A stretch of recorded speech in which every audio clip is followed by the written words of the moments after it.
Hello ladies and gentlemen, and welcome back to another Let's Play with Zoolander. I will be your host, Zoolander. Today we're going to go for a little bit more of a fast-paced game style. We have been playing England, and we're going to continue to play England, because I think that will end up with a very interesting mid and late game. But we are going to switch focus now and look at the Holy Roman Empire and play as Brandenburg in the Holy Roman Empire. Brandenburg starts off surrounded by enemies. Some people like us, but some people also really hate our guts and want our territory. And additionally, we start with a core on Neumark, which is our next-door neighbor, the Teutonic Order, who also has some incredibly valuable provinces like Danzig. We'll go into detail a little bit more about that later. But ostensibly, we are going to begin this war, this campaign, I should say, with a war. Sorry to spoil the ending of that one. So we're going to go ahead and jump right on in. Play. We're going to call this, I don't know. Our goal in this game is to form Prussia, so we're going to call this Prussian Pride. I don't know. Alliteration seems to be popular with Let's Plays because we're very creative people, which is why, you know, we're playing other people's games. That argument kind of fell apart. Right, so here we are. We start in Brandenburg. Congratulations. Yay, there's Berlin. Look at that. It's nice and pretty. All right, so let's take a look at where we kind of start in terms of all these banners. We're not going to hire an advisor because we frankly don't make enough money to sustain one. An average advisor costs 1.1 ducats a month, and we only make 1.5. And that's without being at our max force limit. So we're not going to worry about that. We have our selection of missions. We can either improve relations with Magdeburg, improve our prestige. I don't like either of those. Or, I love this one, save the Saxon people in Neumark. Our brothers in Neumark are being cruelly persecuted. It is our duty to bring them home. Yes. That will give us a mission to go ahead and declare war and take our core back from the Teutonic Order. This is a core province of Brandenburg, and it is a core province of the Teutonic Order. I do not know why they start the game holding it, but I don't care. I am going to take it back. And we have a series of people we could possibly rival. So these are people who don't like us. The Teutonic Order, well, that's a no-brainer. We're going to be at war with them a lot, so yes. Pomerania, again, no-brainer. They dislike us, we dislike them, game on. Saxony dislikes us, and Anhalt dislikes us. Anhalt isn't really worth our time. They're small. They're a 3 base tax province, which is kind of weak in Northern Europe because most of these provinces are more than 3 base tax. And someone will gobble them up, assuredly. So I'm going to go ahead and pick Saxony. I know, they're an elector. Oh, I should also point out, we're an elector in the Holy Roman Empire. We're currently voting for ourselves, and everyone else is voting for Austria. And I don't really care because Austria loves us regardless. But, you know, Saxony is an elector, and we will one day either deal with them or they'll just start liking us. And it won't really matter much beyond that point. So, while we're still paused, let's take a look at people who like us. Poland loves us, Bohemia loves us, and Austria loves us. We're going to go ahead and ally Austria and Poland. And the reason why is because they both border the Teutonic, not border the Teutonic Order, but Poland borders the Teutonic Order through its vassal, Mazovia, and through its own northern territories. It also will soon get either an alliance or a personal union with Lithuania, who is just a massive wrecking ball of an individual, and who borders both Teutonic Order and Livonian Order, which is typically an early game ally of the Teutonic Order before both of them just get completely consumed by larger powers next door. Austria is a great friend to have for 2 reasons. One, they are the Holy Roman Emperor. You do not screw with the Holy Roman Emperor because they get bonus manpower, bonus diplomats, bonus everything. And they're just very good. And they have very high base tax provinces, which compounds to that power.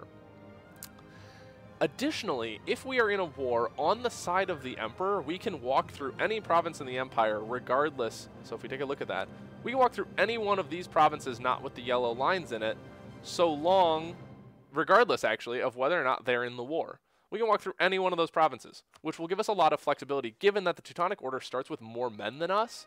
So we're going to want to try and evade their armies until Poland and Austria can kind of come into the war. So we've sent our alliance offers. We're going to wait about 5 days and then immediately declare war on the Teutonic Order. First day war. Austria accept our military alliance. Poland accept our military alliance. Beautiful. All right. Who are they allied to?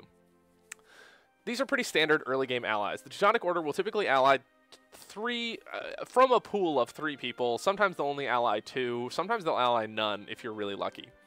In this instance, they've allied the Livonian Order, the knights next door, if you will, and Mecklenburg. I do not know why they always ally Mecklenburg, but they do. They like allying Mecklenburg. And, you know, more power to them, but I'm going to go over there and I'm going to crush Mecklenburg. Let's take a look and see what I'm looking for here. There we go. I got a little bit lost. Our heir isn't great. Our current ruler is the same age, which makes me think that they're brothers. I don't know. They might be brothers. Yeah, our heir isn't spectacular. So I'm kind of tempted to make our heir a military leader so we don't have to spend any power assigning a general. How good is he? He's not bad. He has good siege value, which will be very helpful. Yeah, I'm going to make our heir the leader. And I believe we're just going to go ahead and declare war right away. So if we see here, our allies will both join in, and Mecklenburg and Livonian Order will both jump in on the side of the Teutonic Order, which is fine. We're going to be doing a lot of early war evasion, because if we just let these armies collapse on top of us, there's no way we're going to hold. So we're going to let Poland rally its forces. We're going to let Austria rally its forces. And then from there, we're just kind of going to let the war unfold. So declare the war. And the very first thing we're going to do is start marching into Bohemia. Now, our objective is to get to Danzig as quickly as possible. And I'll tell you the reason why. Despite the fact that the war goal is technically Neumark, it is a core. And so we do not have to actually take it. We don't have to occupy it in any way, shape, or form. We just have to end up with someone occupying this. We instead are going to make a beeline for Danzig because it is a very, very good province, and no one in this alliance will give it to us if we do not take it ourselves. So see, I'm going to let all these guys be the wrecking balls for me. Austria's already crushed Livonian Order, is moving north. Yeah, booyah, here we go. Poland is staving off the Teutonic Order very valiantly. Poland is kind of a weaker ally as the game goes on because they have a lot of negative modifiers, and I kind of feel for them on that front. Mecklenburg's retreating. Poland, or Mazovia is chasing them, or Moldavia, I apologize, is chasing them down. Austria is marching back south with its men. Basically, as long as we don't let them re-rally their forces, we should be perfectly fine. And it looks like their forces are pretty much already scattered and beaten. So, ta-da! War's basically over.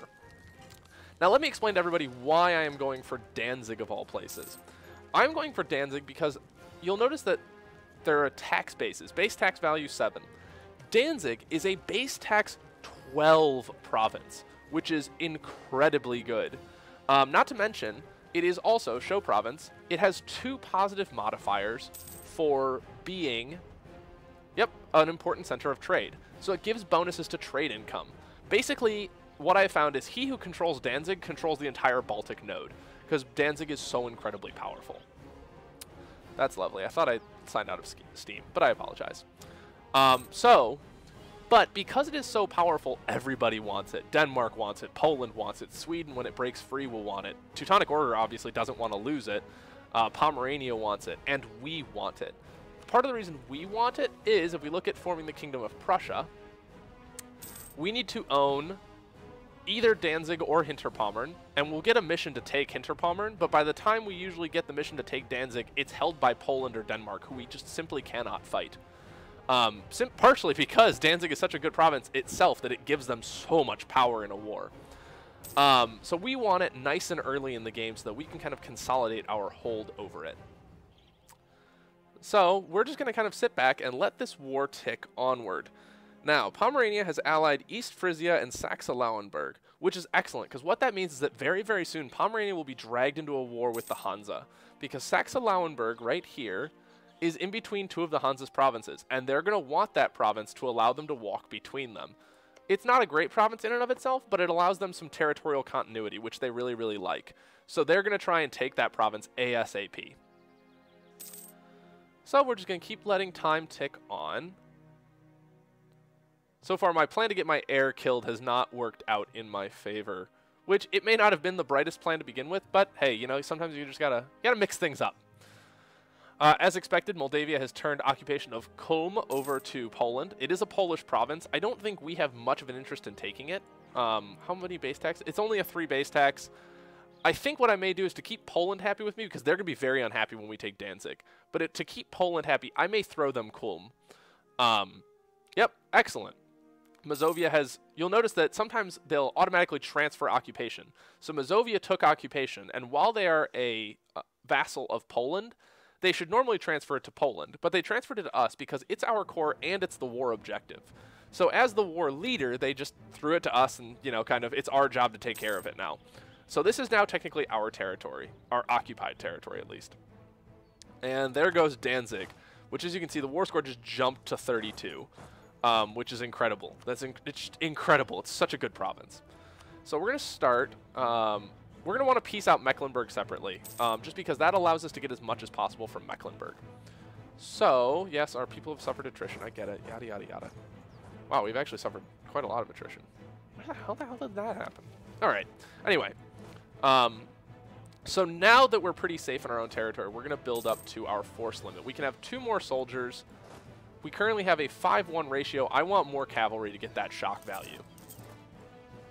If I march into Mecklenburg, can I get Poland to give up that siege? They don't have any interest in it. I'm just wondering, will they give up and go home? No, they'll just let us sit there and take attrition on top of them. Oop, heads up. Influenced elections. Bribes and other incentives have never been an uncommon practice before an election. It's also well known that influential people, even in our own court, have resorted to such practices in hope of changing the outcome of the election in their favor. How thoughtful. We either gain 8 ducats, and Bohemia, our southern neighbor, likes us by 40 more. How much do they like us at the moment? -12.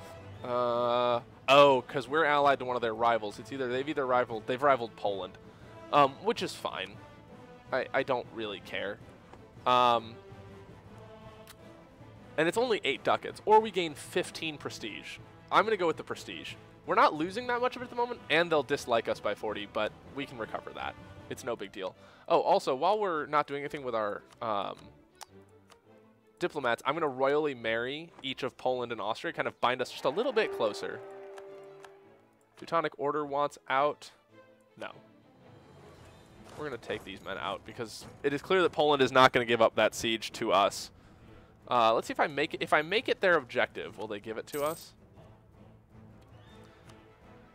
So sometimes if you make a province the objective as the war leader, you can get them to surrender the province to you upon completion of the siege. It doesn't always work, but hey, it's worth a try.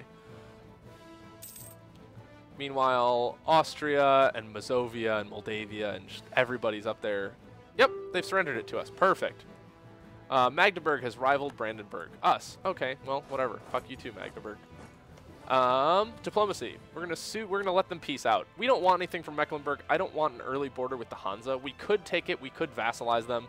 But as you'll see, we're gonna get a lot of aggressive expansion from the peace deal we're about to do with the Teutonic Order.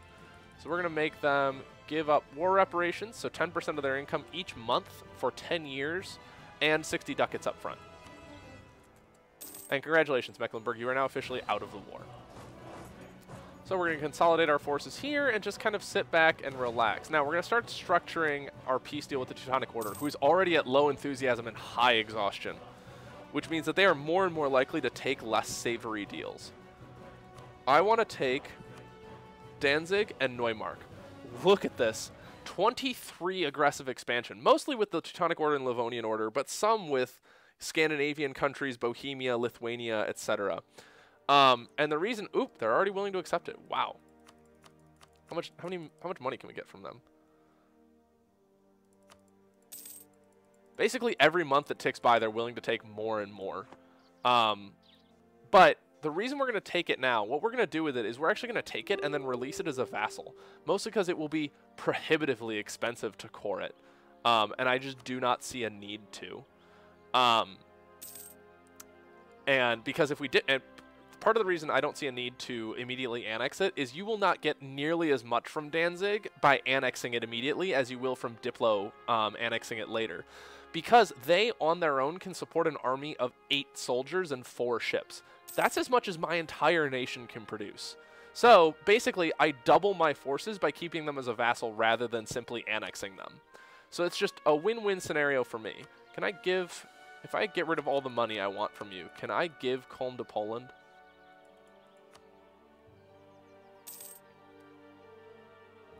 Culm doesn't have... We're just going to get... I don't want any money. We don't want any money from you. Just go ahead and give that to us. So, Teutonic Order accepted our generous peace offer. Teutonic Order will cede Neumark and Danzig to Brandenburg. Teutonic Order will cede Culm to Poland. We have achieved our mission to save the Saxon people in Neumark. Yay! And we don't need to core Neumark because it's already a core. We did lose our reconquest Casus Belli. Now, we are immediately going to take Danzig, or rather, go into, how do we do this again? It goes into, yep, here we go. Click on our flag, create subject, Danzig. They will receive just Danzig. We don't want to play as the release subject. Bam. Now Danzig is our vassal. They are released in peace. We will royally marry them. And now we have a vassal on the Baltic Sea who will begin building its own military. And because it is now a separately released vassal, it doesn't incur any of the penalties that the Teutonic Order sustained in the war, so it can immediately begin building its own military. We can placate Poland. They are immediately hostile because they want, holy crap, they want Danzig 112 points. But luckily, because we're still royally married to them, they will not declare war on us. They may break the alliance, but they will not declare war. Our next mission is going to be the Pomeranian succession, which will give us the mission to take Hinterpommern. Let's just read the flavor text because the flavor text is always a lot of fun. Flavor text. We have rights to succession to the Duchy of Pomerania. Although it is not wise to try and gain all of Pomerania at this time, we should ensure that no one forgets about our right by taking some of it. So, you know, we're going to go ahead and take Hinterpommern at some point. We're going to probably try and wait until Pomerania is dragged into a war. Because, you know, Magdeburg has 5 units on its own, Saxe-Lauenburg has a couple units, and they have 7. So we're going to try and just hold off just a little bit and build more military in the meantime, because we're going to need as much military as possible to we have this new territory, now we have to defend it. So we're going to build 1 more knight and 1 more ground pounder, and let time kind of just tick onward. Poland still, yep, Poland has broken their alliance with us. Bohemia has entered into a military coalition against us. That is indeed worrisome. I don't like that. How much? Oh, right. Between the decline, we probably should have accepted that bribe, now that I think about it. But here's what we're going to do. We're going to improve relations with Bohemia. We're going to improve relations with Poland. We do not need Mantua's alliance. Now, luckily, because that would be a defensive war, Austria would be brought in immediately. Wherever Austria's soldiers may be. Oh, they're right. They're still in exile, so they're coming home, and then they're going immediately to war against Oldenburg, which is fine. Look at that. I mean, okay, Pomerania is in the coalition against us. That is indeed worrisome. Hopefully, Danzig will hurry on up and build some more soldiers so that we can rely upon them to do a little bit of heavy lifting should a war break out. We're going to speed this up to 4. And as you can see right now, I mean, Poland's already back up to a positive opinion of us, and they didn't coalition us because part of their deal is not aggressive expansion. They're not mad that we expanded. And look at that. They're already happy with us again. They already love, I mean, they're neutral, they love us, they're hostile, they don't know. They're you know, they're hot and they're cold, they're yes and they're no. I could keep going, but frankly, I would hate myself. So, yes, Bohemia's big problem is the aggressive expansion. Poland's big problem is not aggressive expansion, it's that they wanted that province, eventually. They may not have taken it in that war, and they may have been truced out for the next 10 years, but damn it, they wanted that province, which frankly is no concern of mine. So, now we kind of sit back, wait for some of this aggressive expansion to burn off, and sort of hope that Pomerania gets dragged into a war. Now, the problem with this coalition is that so long as Bohemia is in this coalition, I cannot attack Pomerania. Because if I attack Pomerania, it will trigger this coalition. So Pomerania's defensive allies will jump in. So you'll have East Frisia, Saxe-Lauenburg, and Magdeburg, whereas you'll have East Frisia, Saxe-Lauenburg, and Magdeburg jumping in. Magdeburg is the only concerning one because that's 5 plus 7. That's already 12 units, and I'm only at 10. Oop. Pomerania has been caught fabricating in Neumark, whatever. Milan has declared war upon Mantua. See, this is why I'm not allied to Mantua. Scary things happen to them. And in addition, as I was saying, in addition to whatever forces Pomerania's own allies have, if we declare war upon them, the coalition will come to their aid. So Bohemia itself will immediately rally to try and save them.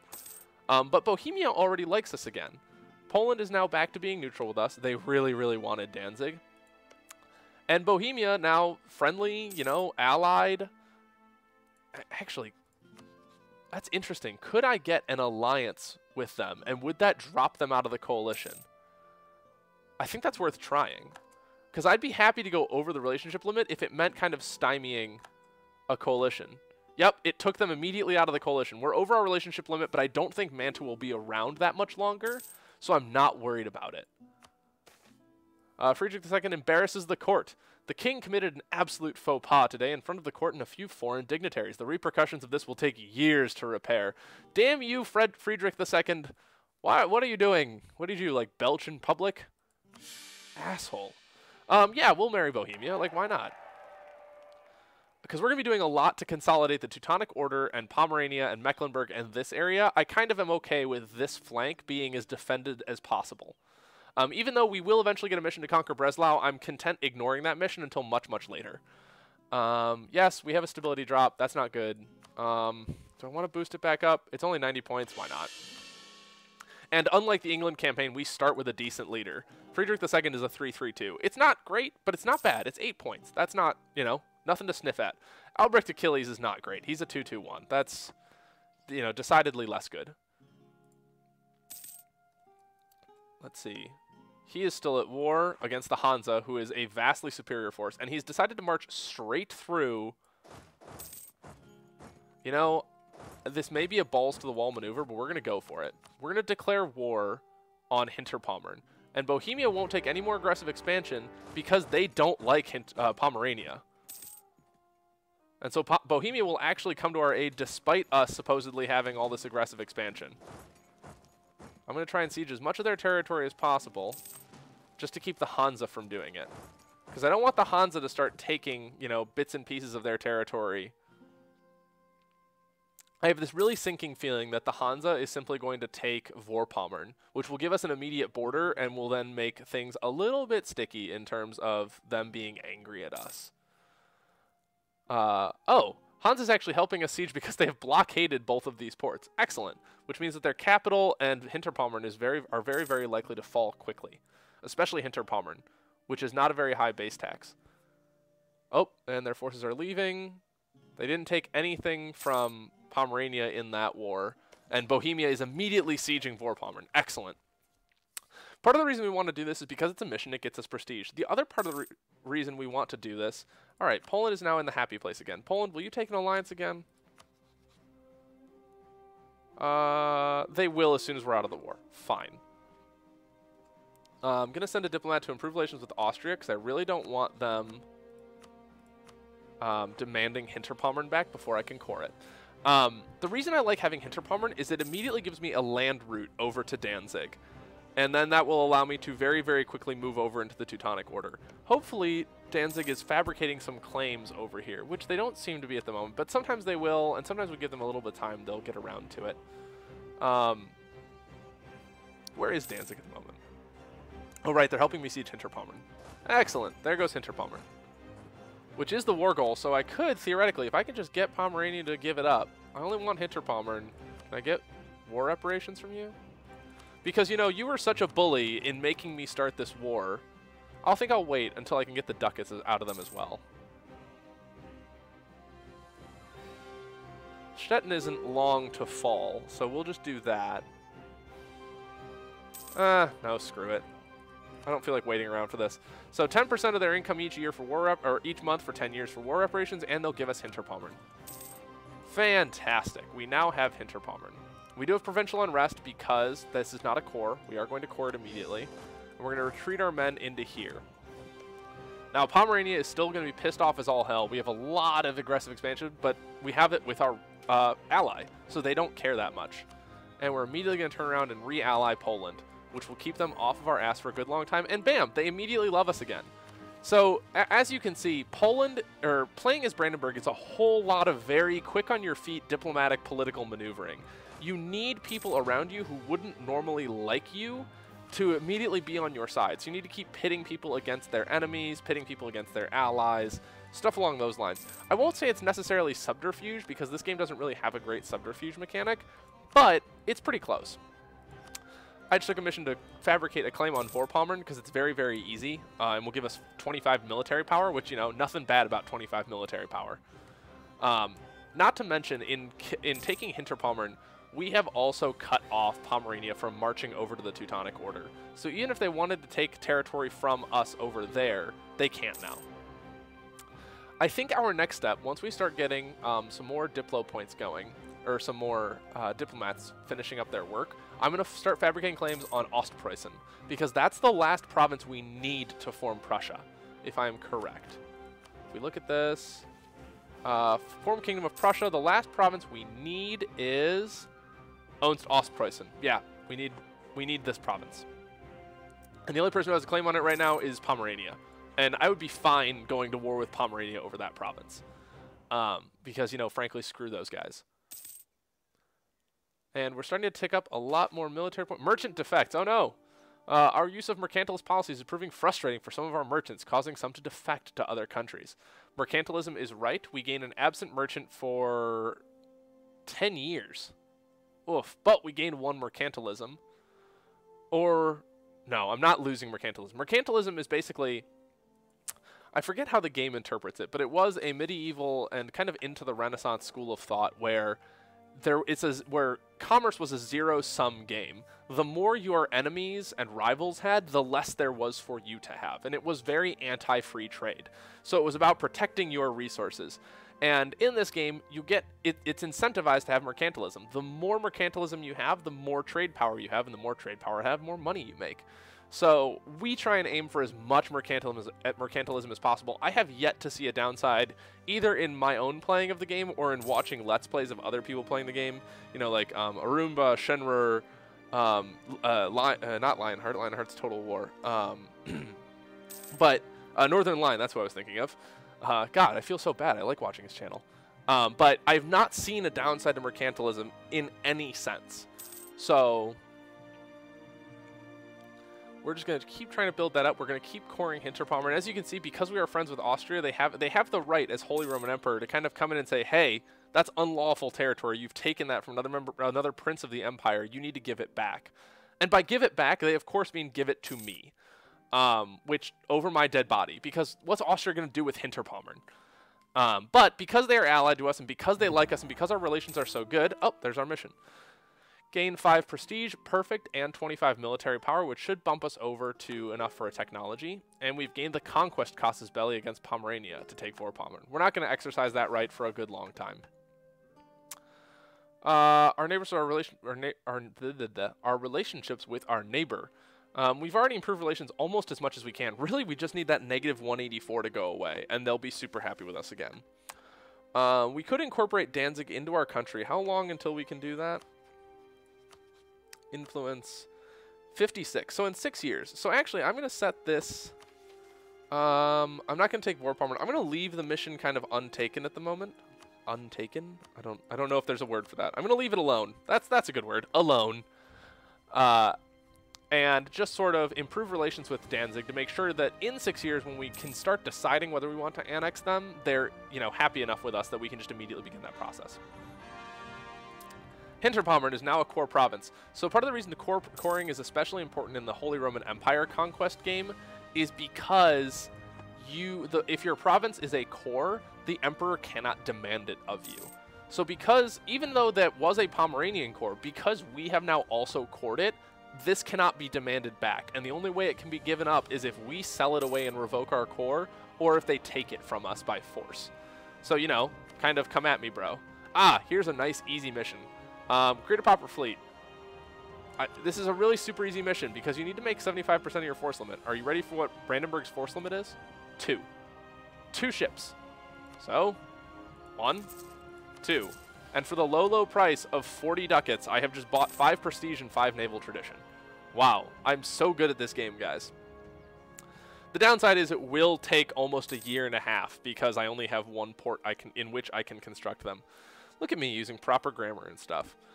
Is there anyone around us who doesn't mind us who might take vassalization? Because that's another fun game to play, is the vassalize game.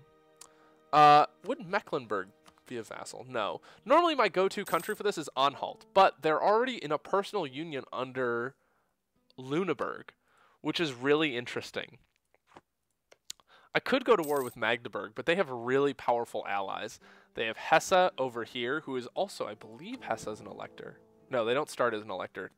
Usually they're a backup elector. So when an elector has been destroyed, Hesse always ends up being put into the mix.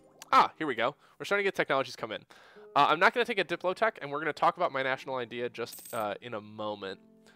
I'm going to wait until this pops enough power, and we're going to grab military technology because, you know, I don't like being behind on military tech. As I've said before, and I'll say it again, of all the techs to be behind on, do not fall behind on military tech.